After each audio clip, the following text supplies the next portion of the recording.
Prabhuji, you had mentioned two words. One is jealousy, one is envious. Yeah, jealousy. What's the difference?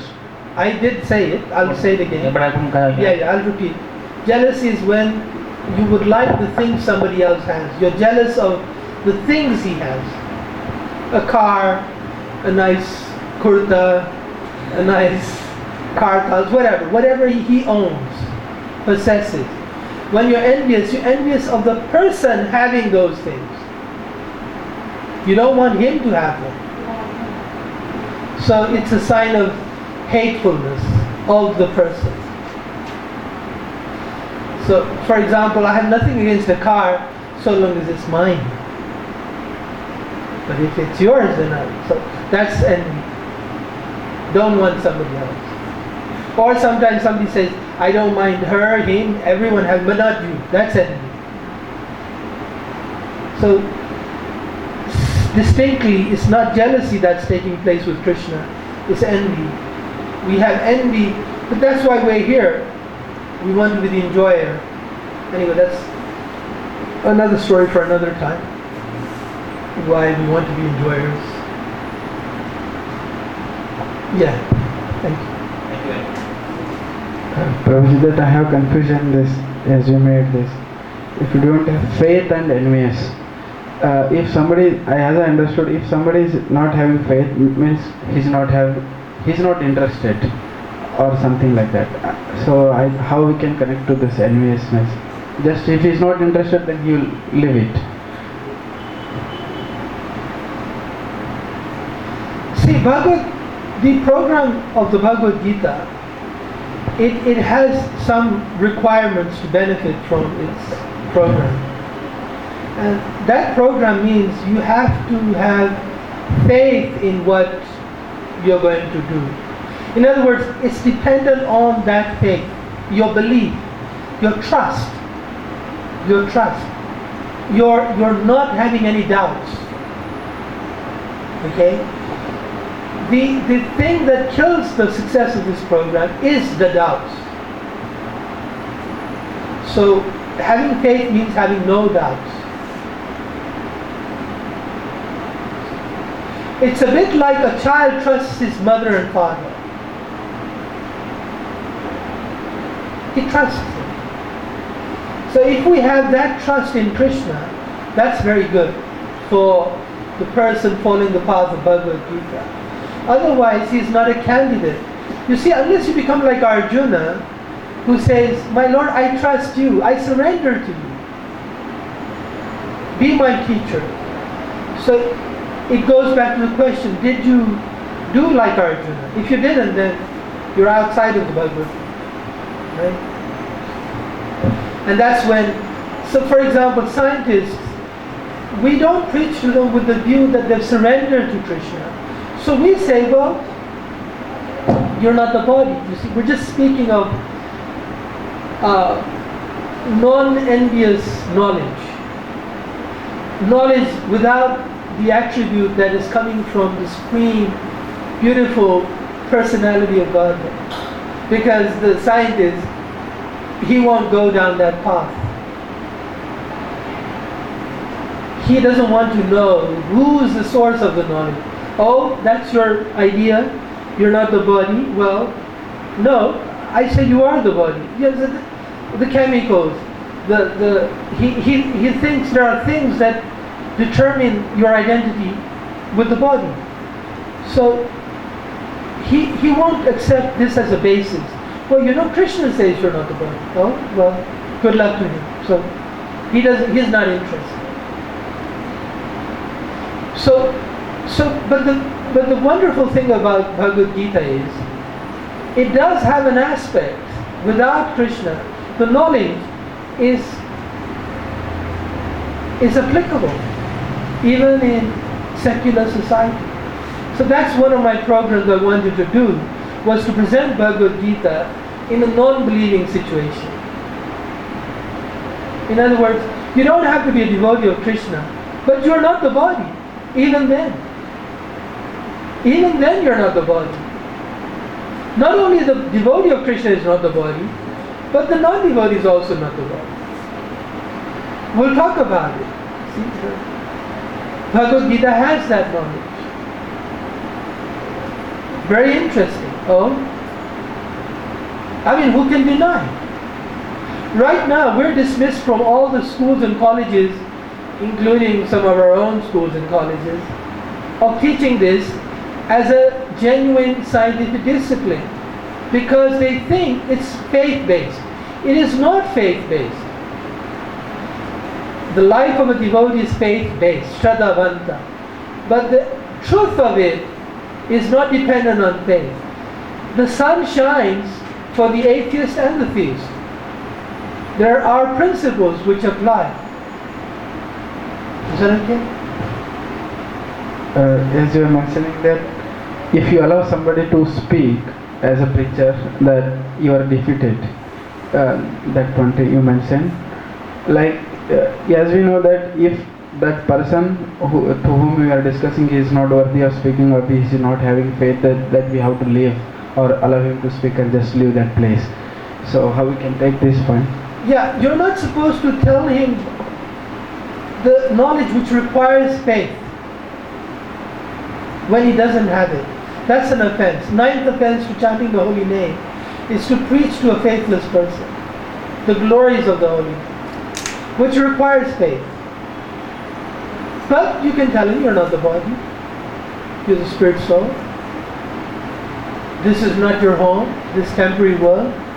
Dukhalayam ashashvatam. All empirically proven. They can be proven.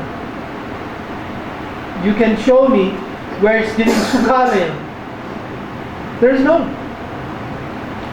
not one thing, very big challenge really to think about it, that there's not one thing that you can say it only gives you sukha. There isn't one. What a challenge. I mean, you should be able to find one, right? Not one. Not from your hair, not from your nose, not from non-sentient things that give you happiness only. Dukkha. Very amazingly true.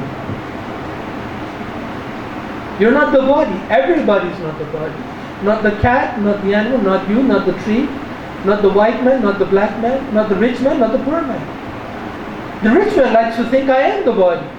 He says, preserve my body. But it's still, you're not the body. Even if you preserve it. Even if you preserve the body, you're not the body. Wow. You see how true? I have a last question. Yeah.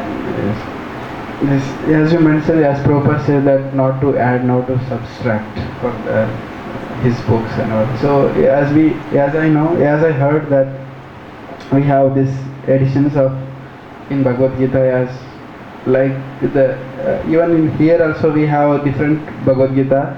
See, in one Bhagavad Gita is in translation, it is something, and like Yeah. how we can accept this? Actually, I want to thank you for bringing it up. Most people would say, oh God, I'm done. No, this is actually welcome. It will help me explain one point. Both the editions really don't change this part. The essence of it is the same. The wording, this and that, there's quibbling. There are some different senses attached to certain phrases. But in essence, it's still as it is. So I would actually, I view it less of a problem. Yes, it can become a problem, and it already is a problem. At best, it was never brought up. But it is there. But really, what does it change? Does it ever change? Krishna is not the Supreme Personality of Godhead? No. Does it ever change that you are part and parcel of Krishna? No. So, like that, all the precepts and, tenets are preserved. And if you like, I'll give another example. When you're giving a lecture, you're not speaking verbatim all the time. So in one sense, you could say you're giving a different edition. And if you like, Srila Prabhupada gave different editions when he spoke. But they're all valid, consistent. So real faithfulness to not adding and subtracting is to not change the actual intent and meaning. That would be a mistake. But I'm not also condoning, by the way, the changes. I hope that's clear. I'm not condoning, but I'm not worried by changes per se. Is that okay? It's not so much my view. I'm trying to say that that's normal, that nothing to do with me. I've given the evidence of Srila Prabhupada himself. But as a precedence, you understand the word precedence? Very bad what has happened. Because who is to say what may not be done tomorrow? And I think there are some moves even now to change the actual meaning in some places. Very bad. Don't do it. You can do it, but then the result is different. We already have Bhagavad Gitas that are not as it is. So you'll have another one. What to do? It won't produce a devotee, that's all. You're waiting also? No, but you can go ahead.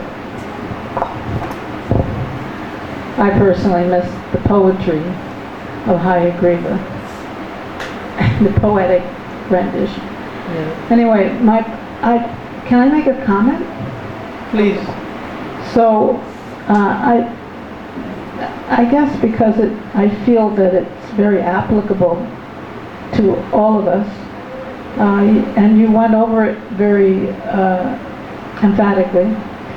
In 31, in the beginning, well, it's not a long purport, in the middle of the purport, but an ordinary man with firm faith in the eternal instructions of the Lord, even though unable to execute such orders, becomes liberated from the bondage of the law of karma. I guess this is what Lord Chaitanya's movement is all about, basically speaking.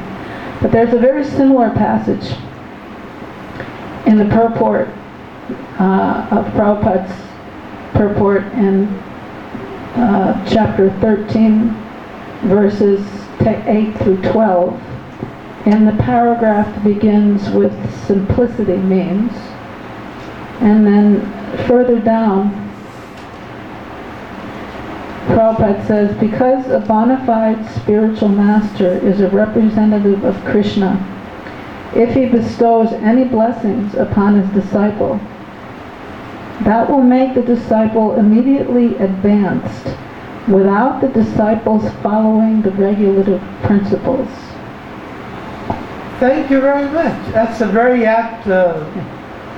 And I think all of us are probably living examples of that, especially the devotees from the beginning of the movement.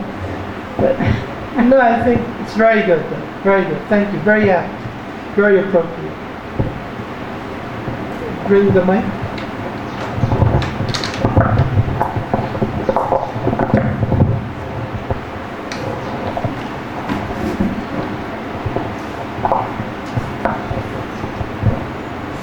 Hare Krishna. One must be submissive before receiving any instruction, but I also heard from some devotees like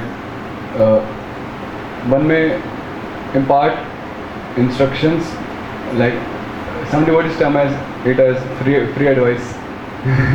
So means, how can we understand like what is it? So they're not on the same level. Free advice and very confidential instructions are not on the same level. I mean, as free advice, Krishna did not speak Bhagavad Gita. Prabhupada said he would not speak Bhagavad Gita until Arjuna became his disciple. So Bhagavad Gita, or on the advice on the level of Bhagavad Gita, can't truly be given unless it's done in the same spirit as submissive as Arjuna was. It's a requirement. It's a requirement. Submissiveness is a requirement. It's not optional. Free advice is, well, actually Gramya Katha. He could have also said, I can give you some Gramya Katha. In other words, it's not significant.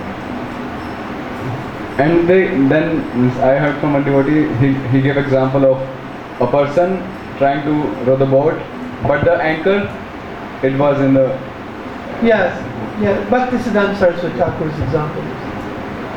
that you're making effort, but you haven't let go. The anchor brought it up, so then you don't make progress. You're going through a lot of exertion, but you're not making progress. Free advice also, there's another context. Somebody is trying to say, I'm giving you very important instruction, but you're not exactly my disciple. I'll give it to you anyway. It can be done in a benign intention. Meaning he's trying to be humble and say, well, look, it's really very valuable what I'm telling you, but I'll just say it's free advice. So it depends. Is that okay? Any other questions, comments? Thank you very much.